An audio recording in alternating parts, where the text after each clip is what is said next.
आप देख रहे हैं न्यूज 24 साथ आपके मैं हूं कविता सिंह। संपूर्ण लॉकडाउन का आज है चौथा दिन। अभी 17 दिन बाकी हैं, लेकिन दिल्ली से जाने वाले रास्तों पर लोगों की भारी भीड़ नजर आने लगी है। आपको बताया, दिहाड़ी मजदूर तेजी से अपने गांव की ओर पलायन कर रहे हैं और वो भी पैदल। सरकार के तमाम दावों और वायदों के बीच गरीबों को डर इस बात का सता रहा है कि लॉकडाउन में वो खाएंगे क्या, जिएंगे कैसे, किराया कैसे दे पाएंगे, जिंदगी की गाड़ी आगे कैसे बढ़ेगी। ऐसे में न्यूज 24 की टीम NH 24 पर पहुंची, जहां हाईवे पर पैदल मार्च कर रहे लोगों की लाचारी, बेबसी, मायूसी की तस्वीरें हमने अपने कैमरे में कैद की। न्यूज 24 सहयोगी प्रशांत गुप्ता की एक्सक्लूसिव रिपोर्ट देख लीजिए। गरीब हूं मैं, मेरा अज़्म तो देखिए, अब तक अमीर शहर से टकरा रहा हूं। ये गरीब 2 वक्त की रोटी का सपना लिए अमीर शहर तो पहुंचे, लेकिन कुदरत की मार ने इनके सपनों को चकनाचूर कर दिया। याद आई ऐसे वक्त में अपने घर की, जहां सर छुपाने के लिए एक छत तो है, खाने के लिए 2 वक्त की रोटी तो मिलेगी। बस इसी चाहत में ये गरीब निकल पड़े सड़क के किनारे किनारे।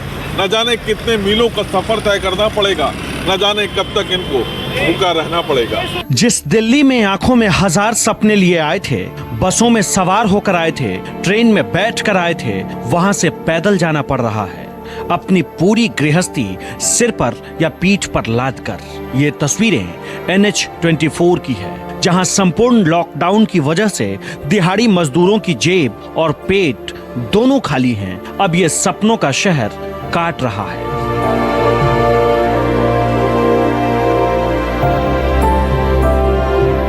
मुकेश दिल्ली में नौकरी करते हैं। पत्नी, बच्चे और छोटे भाई के साथ दिल्ली से करीब 300 किलोमीटर एटा के लिए निकल गए। मैं दिल्ली रहता था, टीकरी बॉर्डर पे, और मेट्रो में जॉब करता था, लेकिन वहाँ पे राशन पानी कोई व्यवस्था ही नहीं बन पा रही है अभी फिलहाल में, इसलिए गांव के लिए जा रहे हैं और पैदल ही हम लोग जा रहे हैं। हमारे साथ ये भी है, छोटा बच्चा है। कैसे इतना लंबा सफर पूरा करेंगे? सर बैठ के आ रहा हूँ, 8-10 बार जगह बीच में बैठ के आ रहा हूँ, चलते जा रहे हैं, बैठ के आ रहे हैं। कितनी तकलीफ हो रही है आपको? बहुत तकलीफ हो रही है। क्या कुछ खाने पीने को मिल रहा है? रास्ते में कुछ इंतजाम है सरकार की तरफ से?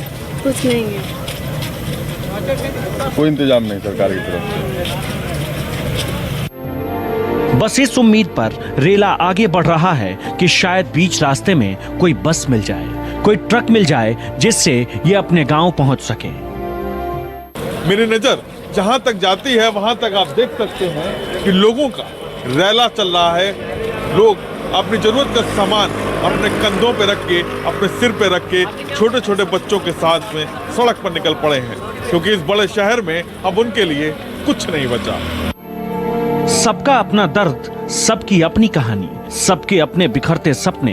कोई मजदूरी करने आया था, कोई रिक्शा खींचने, कोई सब्जी बेचने, लेकिन कोरोना ने कहीं का नहीं छोड़ा। रूबी और उसके पति ने भी बड़े भारी मन से दिल्ली से अपने गांव इटावा के लिए पैदल ही निकल गए, करीब 350 किलोमीटर दूर। आप लोग यहाँ पे बैठे हुए हो, आराम कर रहे हो NH 24 पे। क्या हुआ है? कितने दिनों से चल रहे हो आप लोग? 2 दिन हो गए चलते थे, पैर सूज गए हमारे। कहाँ जा रहे हो आप लोग? इटावा। कब तक पहुँचोगे? 2 दिन लग जाएंगे जाते जाते, 2 रातें 2 दिन लगेंगे अभी। तो आप कहाँ से आ रहे हो, कहाँ जा रहे हो आप? मैं मुकुंदपुर से आगे क्या मैनपुरी जिले में जाऊंगी। कैसे पहुँचोगे? पैदल बच्चा पैदल जाएंगे तब क्या करें, जब खाने पीने को नहीं है तो फिर जाना ही तो पड़ेगा ना, बच्चे साथ में, और हम मर जाएंगे, बच्चे थोड़ी भूखे रह जाएंगे, हम तो रह जाएंगे। चलो। मुंह ढके हुए हैं, पीठ पर सामान, गोद में बच्चा, हर आती जाती गाड़ी को ललचाई नजरों से देखते हैं, शायद कोई बैठा ले और राह थोड़ी छोटी हो जाए। पैरों की भी एक सीमा है, कुछ किलोमीटर चलने के बाद जवाब दे देते हैं। घर की मंजिल इतनी दूर है कि लोगों के चलते चलते पैर भी जवाब दे जा रहे हैं। वजह है कि उनके साथ में छोटे छोटे बच्चे हैं। ऐसे में कब तक चलें, कहां तक चलें, समझ नहीं आ रहा। क्या शुभ नाम है आपका? राजेश नाम है सर। राजेश, थोड़ा सा खड़े हो जाएंगे क्या आप? राजेश, अपने पूरे परिवार के साथ में आप जा रहे हैं, तमाम बच्चे हैं आपके साथ में छोटे छोटे। कब से चल रहे हैं? कितने किलोमीटर चल चुके हैं आप? सर मैं इधर छात्रा से सुबह से ही चल रहे हैं, करीब 5 बजे से। क्या वजह रही, क्यों आप लोग घर से निकल पड़े हैं? क्या करें सर, कोई काम धाम ही नहीं है तो क्या करें। कई दिन हो गए, 5-6 दिन हो गए, खाने पीने को ना, तो फिर क्या करते हैं। क्या नाम है तुम्हारा? यानी बेटा क्या बैग में क्या रखे हो इतना सारा? कपड़े हैं। कपड़े हैं। कैसे चल पा रहे हो आप? दिक्कत हो रही है चलने में? सब छोटे छोटे भाई बहन हैं आपके? तो रुकाते चल रहे हो सब लोग बीच बीच में? पहुंच जाओगे घर पे? क्या उम्मीद है? चले जाएंगे सर, धीरे धीरे चले जाओगे आप लोग? NH24 पर पैदल ही अपने गांव के लिए निकले लोग भूख से तड़प रहे थे। ऐसे में हमने न सिर्फ उनके दर्द को देश के 1.25 अरब लोगों तक पहुंचाने का फैसला किया, बल्कि सरोकार की पत्रकारिता भी की। NH24 पर लोगों का रेला देखते हुए, उनकी दर्द की कहानियां सुनते हुए हम दिल्ली से 50 किलोमीटर दूर पहुंच गए। रेला खत्म होने का नाम नहीं ले रहा था। हमने NH24 पर कुछ ऐसे नौजवानों को भी देखा जो लखनऊ के लिए निकले। NH24 पर दिल्ली से हम लोग लगभग 50 किलोमीटर दूर आ चुके हैं। ऐसे ही लोगों के चलते हुए कई जत्थे हमें रास्ते में दिखाई पड़े। ये कुछ नौजवान हैं जो फैक्ट्रियों में काम करते हैं, लेकिन अब अपने घर की तरफ निकले हुए हैं। क्या नाम है आपका बेटा? विमल, कब से चल रहे हो और कहाँ जा रहे हो? कल से चल रहा हूँ, जाना है निकलो। दिल्ली से चला हूँ। दिल्ली से चले आप? रजनीश, कहाँ काम करते हो आप? कहाँ जा रहे हो? क्या हुआ है? नहीं, गाजियाबाद में काम करते हैं, लखनऊ जा रहे हैं। लखनऊ कोई साधन मिल रहा है? कैसे जाओगे? देखते हैं सर, आगे चल के मिलता है तो मिलता, वरना पैदल चल रहे हैं। लोग इस आस में हाईवे पर पैदल चलते जा रहे हैं कि शायद उन्हें किस्मत से कोई एक साधन मिल जाए जिससे जरिए वो आगे तक पहुंच जाएं। कहाँ जा रहे हो? लखनऊ जा रहे हैं। अच्छा, सब लखनऊ वाले हैं ये लोग? तो सब लोग एक साथ में होगा, इसलिए कि साथ में बातचीत करते करते निकल जाएंगे। एक ही साथ में निकल जाएंगे। लॉकडाउन में लोगों का रेला इस उम्मीद के साथ बढ़ रहा है कि शायद रास्ते में कोई साधन मिल जाए। नेशनल हाईवे 24 से प्रशांत गुप्ता, न्यूज़ 24। देखिए, ये एक ऐसी खबर है जिसे रिपोर्ट करना, कैमरे में उसे कैद करना और स्टूडियो में उसके बारे में बोलना, ये बोलना भी हमारे लिए बेहद मुश्किल है। आंखें डबडबा जाती हैं, लेकिन बावजूद इसके ये सच आप तक पहुंचाना बेहद जरूरी था। कोरोना वायरस के संक्रमण चेन को तोड़ने के लिए सरकार ने संपूर्ण लॉकडाउन का ऐलान तो कर दिया, लेकिन क्या वो वाकई में कारगर साबित हो रहा है? प्रधानमंत्री नरेंद्र मोदी ने लोगों से सोशल डिस्टेंसिंग की अपील की है, लेकिन जो लोग NH24 से जा रहे हैं, वहां का माहौल क्या है? सरकार की ओर से इंतजाम की गई बसों में लोग किस तरह से जा रहे हैं? क्योंकि न्यूज़ 24 पर जब हमने ये खबर दिखाई तो सरकार की नींद टूटी और बसों का तो इंतजाम हो गया, लेकिन वो इंतजाम कितना बेमानी है, जरा ये भी समझ लीजिए प्रशांत गुप्ता के इस रिपोर्ट के जरिए।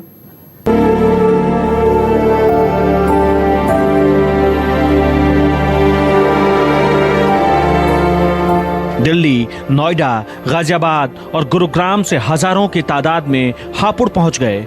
डॉक्टरों की टीम थर्मामीटर से जांच कर रही थी। एक एक शख्स का तापमान मापा जा रहा था।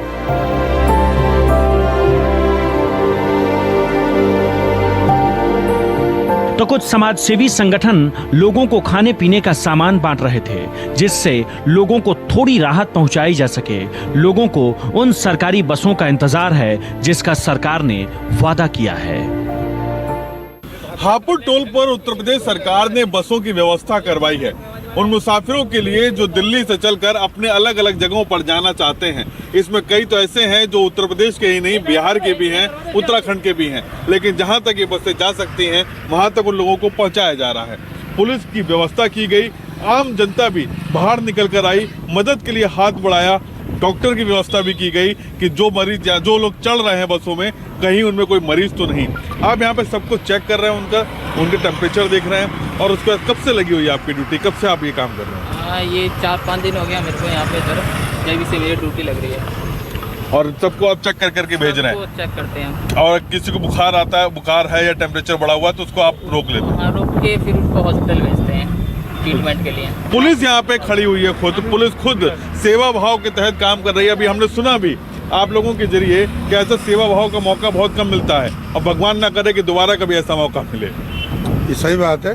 हम लोग ये चाह रहे हैं जितने लोग हैं जहाँ से आ रहे हैं उन्हें इनकी जितनी मदद कर दी जा ज़्यादा से ज़्यादा की जा सके उतनी कर रहे हैं। आप ये देखिए कि ये वो तमाम वो लोग हैं, समाज सेवी कह लें इनको या फिर उनको कह लें या भगवान के बंदा कह लें इन लोगों को, जो लोग अपने घरों से बाहर निकल कर आए, अपने गाँव यहीं पास के गाँव के हैं, प्रधान जी हैं ये, और ये लोग घर से बाहर निकल कर आए, जो लोग बसों से जा रहे हैं क्योंकि इनको पता है कि कई दिनों से कल रात से ये लोग खड़े हुए हैं और लोगों को कुछ खाने को नहीं मिला। पुलिस भी यहाँ पे खुद बांट रही है अपने हाथों से, क्योंकि उन्हें मालूम है कि ये लोग रात से निकले हुए हैं, किसी को कुछ खाने को नहीं मिला होगा, रास्ते भर में ढाबे होटल सब बंद हैं, आखिर ये लोग खाना खाएंगे तो कहाँ खाएंगे। लिहाजा हर कोई सेवा भाव से लगा हुआ है कि इन लोगों तक हर उस जरूरतमंद तक खाना पहुंचाया जा सके जिससे उनका भूखा पेट भर सके। आप देख सकते हैं ये बस है, ये लखनऊ के लिए बस जा रही है और इसमें तमाम वो लोग भरे हुए हैं जो दिल्ली से आगे जाना चाहते थे। इस बीच में इस सेवा भाव में हम भी चाहेंगे कि थोड़ा सी मदद हम भी करें, हम भी अपना हाथ आगे बढ़ाएं। कुछ सामान हम भी लेकर आए थे उन लोगों को देने के लिए जिन तक इन जरूरतमंदों को पहुंच सके, और हम भी अपना सामान अब कुछ ना कुछ जरूर बांटेंगे यहाँ पर और रास्ते भर देते चलेंगे जहाँ जरूरत पड़ेगी कि लोगों की मदद की जा सकती है। न्यूज़ 24 आप सभी से अपील करता है कि अपना हाथ आगे बढ़ाइए और जरूरतमंदों की मदद करिए, क्योंकि संकट की इस घड़ी में मानवता ही सबसे बड़ा धर्म है और इस धर्म को निभाने के लिए आप सबको आगे आना चाहिए। अपने घर पहुंचने के लिए बेताब लोगों को बसों का इंतजार है। जैसे ही कोई बस आती है लोग टूट पड़ते हैं, यहाँ तक कि छतों पर भी पैर रखने भर की जगह नहीं बची है। सरकार के इंतजाम नाकाफी साबित हो रहे हैं। देखिए, अभी सिर्फ एक एहतियात है, इसको ये कर्फ्यू सिचुएशंस नहीं कह सकते हैं, ये लॉकडाउन है।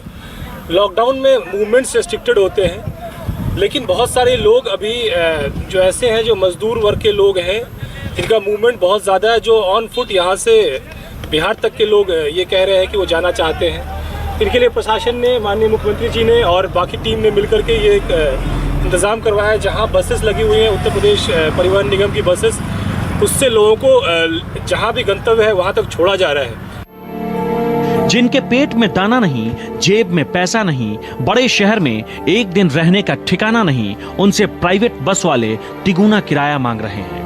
बसों में इंसानों को कैसे ठूंसा जा रहा है, ये उसी की तस्वीर है। 800 रुपए मांग रहे हैं प्राइवेट वाले, 1500। अब 5 रुपए जेब में नहीं है, 1500 कहाँ से देंगे। पूरी दुनिया के सामने कोरोना वायरस का संक्रमण सबसे बड़ा खतरा है। 21 दिनों के संपूर्ण लॉकडाउन का ऐलान इसलिए किया गया जिससे कोरोना की संक्रमण चेन को तोड़ा जा सके। लेकिन अगर इन बसों में कोई कोरोना संक्रमित हुआ तो क्या होगा, जरा सोचिए। दिल्ली से उत्तर प्रदेश के अलग अलग हिस्सों में जाने के लिए उत्तर प्रदेश सरकार ने व्यवस्था की है, वो भी गाजियाबाद के लाल कुआं से आप बुलंदशहर, एटा, इटावा, कानपुर की तरफ जा सकते हैं। इसके अलावा बरेली, मुरादाबाद, बदायूं और लखनऊ की तरफ जाने वाले बसेस का भी इंतजाम किया गया है। लेकिन सबसे बड़ी बात यह है कि यहाँ पे जो लोग हैं वो बसों में इस तरह से बिठाए जा रहे हैं जैसे कोई जानवरों की तरह किसी गाड़ी में भरा आता है, उस तरह से हालात है। ना तो किसी की चेकिंग हो रही है, ना किसी की थर्मल स्कैनिंग हो रही है कि क्या वो सही है या नहीं, क्या वो संक्रमित है कोरोना से या नहीं, किसी को कोई बीमारी तो नहीं है, क्या कोई संक्रमित तो नहीं है कोरोना से, इसके लिए कोई व्यवस्था नहीं की गई है। हालांकि कई जगह पर ऐसी व्यवस्थाएं की गई हैं, लेकिन गाजियाबाद की बात करें तो जहां पर सबसे ज्यादा रश है, लगभग पिछले 2 से 3 दिन से लगातार यहां से लोग जा रहे हैं। 15 से 20 हजार लोग आज ही जा चुके हैं। ऐसे में सवाल उठना लाजमी है कि प्रशासन की तरफ से इतनी बड़ी चूक क्यों। पैदल ही अपनी घर गृहस्थी समेट कर वापस लौट रहे इन लोगों को लग रहा है कि उनके लिए अब इस बड़े शहर में कोई जगह नहीं। पीएम मोदी पहले ही लोगों से अपील कर चुके हैं कि जो जहां हैं वहीं रहें। मैं हाथ जोड़ के प्रार्थना करता हूं कि आप इस समय देश में जहां भी हैं वहीं रहे। अभी के हालात को देखते हुए देश में ये लॉकडाउन 21 दिन का होगा, 3 सप्ताह का होगा। सरकार ने वादा किया है कि लॉकडाउन की वजह से किसी का रोजगार नहीं जाएगा, किसी की रोटी नहीं छिनेगी, चाहे दिल्ली सरकार हो या फिर यूपी की योगी सरकार या दूसरे राज्य की सरकारें हों। जरूरतमंदों तक राहत पहुंचाने में दिन रात लगी है। लोगों तक खाना समेत हर जरूरी सामान पहुंचाने की लगातार कोशिश हो रही है। ऐसे में महानगरों को छोड़ रहे लोगों को चाहिए कि वो डरे नहीं, धैर्य से काम लें, जहां हैं वहीं रहें। सरकार ने आपके लिए हर तरह के इंतजाम किए हैं, जिससे आप उसी शहर में रहें जहां हजारों सपनों के साथ आए थे। उन सपनों को संपूर्ण लॉकडाउन होते ही फिर से नई परवाज मिलेगी। नेशनल हाईवे 24 से प्रशांत गुप्ता, न्यूज़ 24। देखिए, प्रधानमंत्री ने फैसला तो ले लिया था और सबको सुना भी दिया संपूर्ण लॉकडाउन का, लेकिन इन तस्वीरों को देखकर ऐसा लगता है कि होमवर्क अधूरा था और शायद उसी की कीमत ये लोग चुका रहे हैं।